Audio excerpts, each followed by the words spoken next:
Hi అండి. బాగున్నారా? మరి నేనైతే బాగున్నాను. మీరు కూడా బాగుంటారనే నా ఆశ.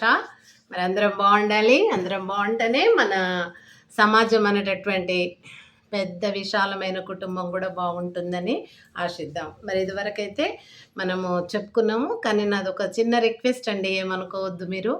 నా ఫోన్ పోయింది ఆటోలో. మరి అక్కడ వదిలిపెట్టేసినాను. ఇంతవరకు దొరకలేదు.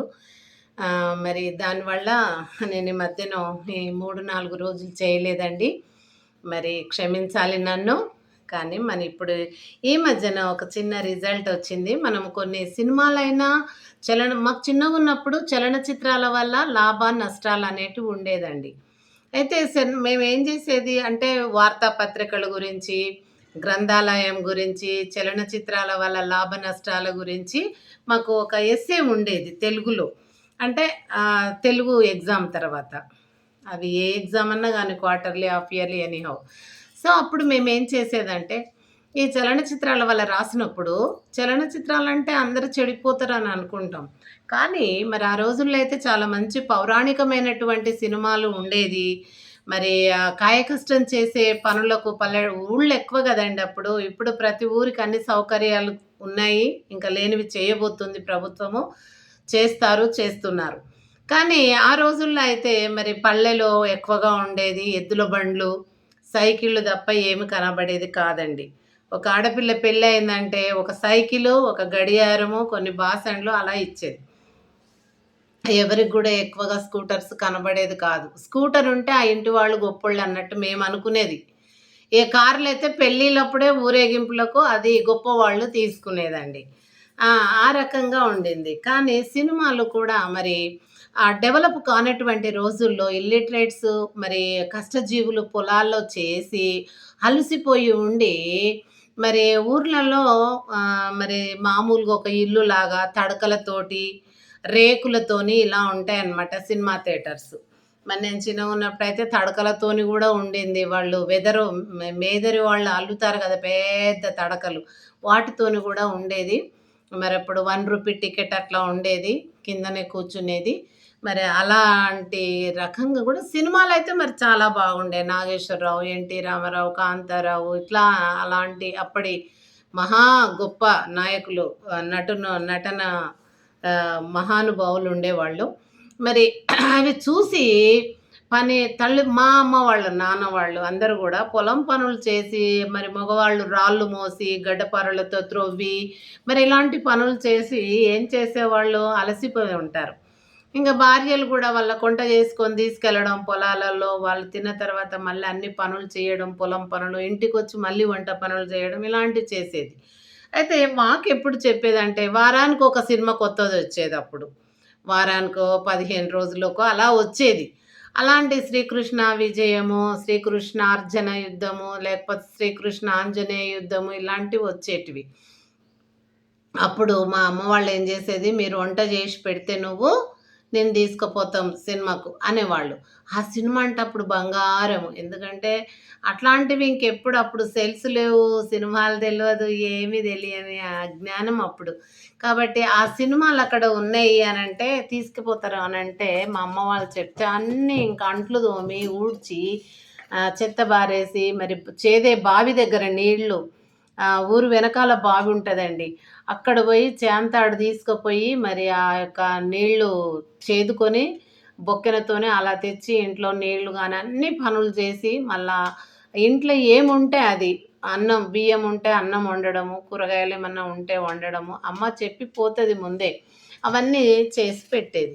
చేసినప్పుడు ఏమయ్యేది, ఇంక సంతోషము అమ్మ వాళ్ళొస్తారు వాళ్ళతో పోతామని. ఇంగ రాగానే అందరం కలిసి తిని ఇంగ నడుచుకుంటూ ఒక ఊరంతా ఉంటదండి. ఒక కనీసము 2 కిలోమీటర్ల దూరంలో ఇంకో ఊరు ఉంటది. కొంచెం పెద్దది. అక్కడికెళ్ళి మరి ఆ థియేటర్‌లో సినిమా చూసి వచ్చేవాళ్ళం. అప్పుడు ఆ చూసినటువంటి సినిమా పిల్లలు మేమేం చేసేది కట్టె పుల్లలన్నీ కూడా కత్తుల్లాగా చేసి ఆ కాంతారావు యుద్ధం చేసినట్టు అట్లా కత్తి యుద్ధంతో అలా ఇద్దరం ఉండి చేసి అలా ప్రాక్టీస్‌గా అందులో ఏమైతే చూస్తామో అందులో కొంతమన్నా గూడా జ్ఞాపకం పెట్టుకొనొచ్చి మళ్ళీ చేసేది పిల్లలం. పిల్లలంటే అప్పుడు ఎట్లా ఉండేది మేమంటే ఎక్కువగా చిన్న పిల్లల్ని ఎత్తుకోవడం. అమ్మ వాళ్ళు పని చేస్తుంటే ఆ పిల్లల్ని పట్టుకోవడం మేము. ఇలాంటిది ఉండేది. ఇక చిన్న పిల్లలందరూ అందరం మా ఏజ్ వాళ్ళకి చెల్లండు, తమ్ముళ్ళు చిన్నోళ్ళుంటారు. వాళ్ళనక్కడ దించి మరి మేము. ఈ విధంగా కత్తితోని కాంతారావు ఇట్లా చేశాడు, ఎన్టీ రామారావు ఇట్లా చేశాడు. ఇలాంటివన్నీ వల్ల మేము రిపీటెడ్‌గా ఆ చూసొచ్చిన సినిమాను చేసుకునేది. అట్లాగే పెద్దవాళ్ళు ఏం చేసేది పొలాలలో కలవడము, కొయ్యడము, ఏదన్నా నాట్లు వేయడం ఏ పనైతే చేస్తారో, అప్పుడు వాళ్ళేం జేస్తారంటే, ఆ సినిమా అది అందరు చూసిన వాళ్ళైతే ఇంచుమించు అందరూ పోతారు. వారం రోజులుంటే ఇగ అందరికి చూడాలనిపిస్తది పోతరు. ఆ! ఎందుకంటే అది తప్ప వేరే ఏ ఏమీ లేదప్పుడు. సంతోషము, ఎంజాయ్‌మెంట్ అనేదేం లేదు. వండుకోవాలె, తినాలె, పడుకోవాలె, లేవాలె, పొలానికి పోవాలె, అక్కడ పని చేసి రావాలె, మళ్ళొచ్చి ఇంట్ల వండుకోవాలి. ఇదే డే నైటు. కాబట్టి ఇట్లాంటి సినిమా వారానికొకసారి 'కృష్ణ' సినిమొచ్చిందంట, 'ఎన్టీ రామారావు' సినిమొచ్చిందంట, నాగేశ్వరరావు సినిమా ఇట్లా ఆ యాక్టర్లు హీరోయిన్, హీరోల పేర్లు చెప్పుకొని ఇక సినిమాకు పోయేది. వారానికొకసారి గానీ, 15 రోజులకొకసారి కానీ. ఈ రకంగా ఆ కాలంలో జీవన విధానము మరి పల్లె ప్రజలది ఉండేదనమాట. ఇక వాళ్ళు కూడా ఏం చేసేది, చూసినటువంటి ఆ సినిమాను తెల్లవారి మళ్ళా పొలాల్లో పని చేసేటప్పుడు వాళ్ళకు బోర్ అనేది రాకుండా, ఆ చూసిన సినిమాను రిపీటెడ్‌గా వాళ్ళు చెప్పుకుంటూ ఉండేవాళ్ళు. నా జ్ఞాపకం ఉన్నది నేను చెప్తే, ఇంకొకరు ఆళ్ళ జ్ఞాపకం ఉన్నది ఇంకొకరు. ఈ రకంగా మరి సినిమా గురించంతా కూడా డిస్కషన్ ఇంచుమించు ఆ యుద్ధము కానీ, లేకపోతే మరి ఆ మంచి హీరో ఏం చేస్తున్నాడు, హీరో ఎట్లా చేసింది, హీరోయిన్ ఏం చేసింది, ఆ హీరోకు, హీరోయిన్‌కి ఏం కష్టాలొచ్చినాయి, అవన్నీ మళ్ళా నిజమన్నట్లుగానే వాటిని వల్లెవేసుకొని, రిపీటెడ్‌గా జ్ఞాపకం చేసుకొని, బాధపడే దగ్గర బాధపడడం. 'రాజుబాబు', 'పద్మనాభము' ఇలాంటి వాళ్ళది జోక్స్ మళ్ళా నవ్వించుకోవడం. ఇలాంటివి చేసేవాళ్ళండి. కానీ ఇప్పుడు ఈ మధ్యన మరి అదే విధంగా రాను రాను గుర్రం పోయి గాడిదయిందంట. అంటే రాజు గుర్రం గాడిదయినట్టుగా అంటారు ఆ మాట.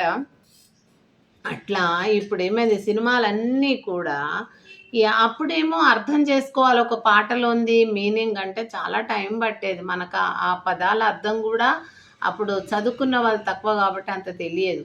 ఇప్పుడేం జేస్తున్నారు రాను రానంటే అర్థం జేసుకోకముందే అర్థమైపోతున్నాయి అవి. అవి పచ్చి పచ్చిగా లవ్ గురించి కావచ్చు, ఏది వాళ్ళైతే సినిమాలలో చేసి చూపిస్తున్నారో, అందులో ఒక మోరల్ అనేది కంటే గూడా ఎక్కువగా ఈ రోజుల్లో ఉన్న ప్రజలను ఎట్లా తయారు చేసిండ్రు ఆ సినిమా యాక్టర్లు, సినిమా ఫీల్డ్ అంటే, వాళ్ళకంతా లవ్వు, లేకపోతే ఆ సెక్సివెల్‌గా, లేకపోతే ఆ వేషాధరణ, బట్టలు ధరించటం స్త్రీలు ధరించటంలో, ఇలాంటి వాంట్లో ప్రజలకు క్రేజీ బాగా పెరిగిపోయే విధంగా సినిమాలే తయారు చేసినవండి. ఇప్పుడు వాళ్ళు మొత్తం నిండా మునిగినంక వెనుకకు రమ్మంటే రాలేరు. కాబట్టి చాలా రకాలుగా నష్టపోతున్నారు యూత్ ఎక్కువగా సినిమాల వల్ల. అంటే ఇప్పుడు సినిమాల వల్ల. అప్పటివి ఒకవేళ సినిమాలు ఎప్పుడైనా పెడదామంటే బ్లాక్ అండ్ వైట్ కాబట్టి ఇప్పుడు ఎవ్వరు చూడరవి. సెల్ ఫోన్‌లలో ఇప్పుడు కొత్త కొత్తగా వచ్చినాయి. వాడెట్ట చేశాడు, వీడెట్ట చేశాడు, ఈమెట్ట చేసింది, ఆమెట్ట చేసింది ఇలాంటివన్నీ. ఇంకా ఆడపిల్లలకైతే చినుగుల బట్టలు, వాళ్ళ టాయ్స్ గానీ, ఇంక అన్నీ చెప్పలేము మనం నోటి నుండి. అలాంటివన్నీ కనబడడము.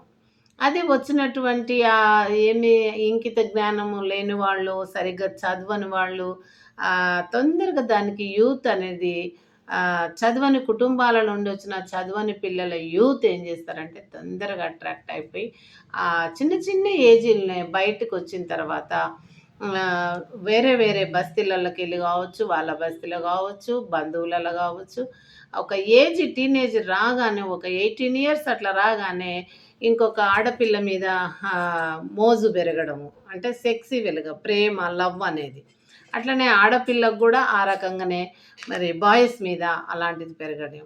ఇది ఎక్కువగా మనము అదేంటంటే వెనుకబడిన ప్లేసెస్ లోపల చూస్తామని అనుకుంటాం గానీ, మరి చదువుకుంటున్నటువంటి వెల్ ఎడ్యుకేటెడ్ ఫ్యామిలీస్‌లో కూడా అలాంటివి చూసినప్పుడు వాళ్ళ మైండ్ అంత పాడైపోయి, వాళ్ళకి తగిన ఏజ్ పిల్లలను గూడా కాలేజెస్ కావచ్చు, ఇంకా ఉద్యోగాలల్లో కావచ్చు, అలాంటివి చూసి వెంటనే వాళ్ళు అటువంటి పనిలో దిగుతారు.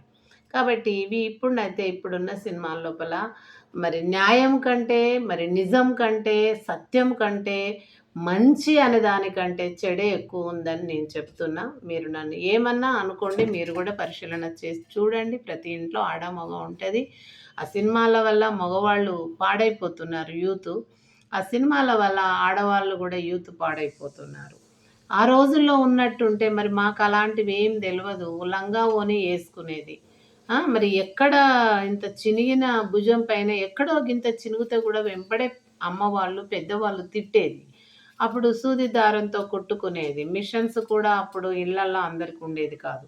కాబట్టి ఆ రకంగా ఉండింది. కనుక నేను సినిమాలే అప్పుడు చలనచిత్రాల వల్ల లాభాలకే నేను ఎక్కువ ప్రాధాన్యత ఇచ్చేది. నేను రాసే ఎస్సేలు ఏందంటే ఆ సీనరీసు, ఆ సిటీసు, నదులు, పర్వతాలు వాళ్ళు షూట్ చేసేటివి. ఆయా ప్లేసెస్ మనం చూడలేము పోయి.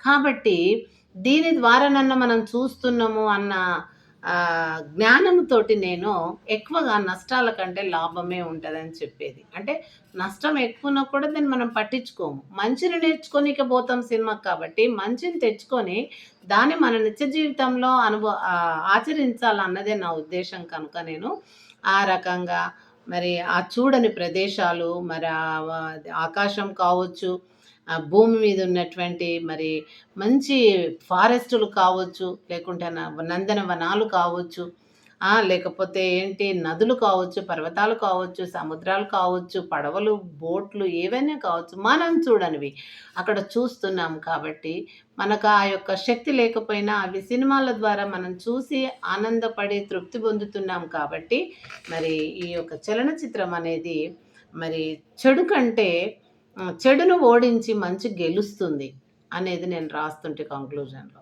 కనుక మరి ఆ రకంగా నేను ఇది చేసేది. ఇప్పుడు ఒక చిన్నది ఇంకొకటి అది ఏంటంటే మనం 'బిగ్ బాస్' అని మధ్యలో వచ్చింది. దాని గురించి చెప్తున్నాను. Thank you so much.